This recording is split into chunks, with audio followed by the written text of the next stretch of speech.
अस्सलामुअलैकुम। कैसे हैं आप सब? उम्मीद है कि ठीक ठाक होंगे। मेरे चैनल में आप सबका खुश आमदीद। आज की वीडियो आपको कुछ नया जरूर सिखाएगी। कभी सोचा है कि इंसान के पास सब कुछ हो, पैसा, ओहदा और शोहरत, मगर फिर भी लोग उसे याद करना पसंद न करें? ऐसा क्यों होता है? क्योंकि इंसान अपनी पहचान अपने नाम से नहीं, बल्कि अपने इखलाक से बनाता है। इखलाक वो खुशबू है जो किसी फूल की मोहताज नहीं होती, और वो रोशनी है जिसे बुझाने की ताकत किसी अंधेरे में नहीं होती।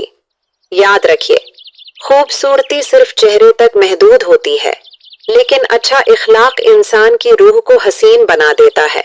हम अक्सर अपनी इबादतों पर तो फख्र करते हैं, लेकिन ये भूल जाते हैं कि क़यामत के दिन मीज़ान में जो चीज सबसे ज्यादा वजनी होगी वो मोमिन का हुस्न इखलाक होगा।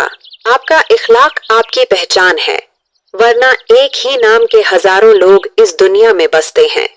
अपने इखलाक को ऐसा बनाएं कि आपके पास बैठने वाला खुद को मोहतरम महसूस करे, और जो आपसे दूर जाए वो आपकी कमी महसूस करे। असल इम्तिहान तब नहीं होता जब आप खुश हों, बल्कि असल इम्तिहान तब जाहिर होता है जब आपको गुस्सा आए। जिस तरह एक बर्तन से वही बाहर गिरता है जो उसके अंदर होता है, इसी तरह इंसान की जबान से वही निकलता है जो उसके दिल में छुपा होता है। लहजे की तलखी और जबान की तेजी अक्सर बरसों के रिश्तों को पल भर में राख कर देती है। कामयाब वो नहीं जिसने दुनिया जीत ली, बल्कि कामयाब वो है जिसने अपने इखलाक से लोगों के दिल जीत लिए। अगर आप चाहते हैं कि आपकी जिंदगी में सुकून कल्ब मयस्सर आए, तो दूसरों के कसूर माफ करना सीखें। नरमी इख्तियार करें, क्योंकि नरमी जिस चीज में शामिल हो जाए उसे जीनत बख्शती है, और जिस चीज से निकाल ली जाए उसे ऐबदार कर देती है। जिंदगी बहुत मुख्तसर है, उसे नफरतों और तलखियों में जाया न करें। मट्टी से बने हैं और मट्टी में ही मिलना है, तो फिर ये अकड़ और ये तकब्बुर कैसा?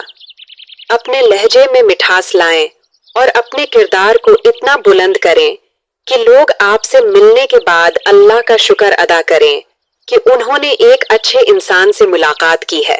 अगर आपने आज की वीडियो से कुछ सीखा है तो वीडियो को लाइक करें, चैनल को सब्सक्राइब करें और बेल आइकन को दबाना न भूलें, ताकि हर आने वाली नई वीडियो आपको कुछ नया सिखा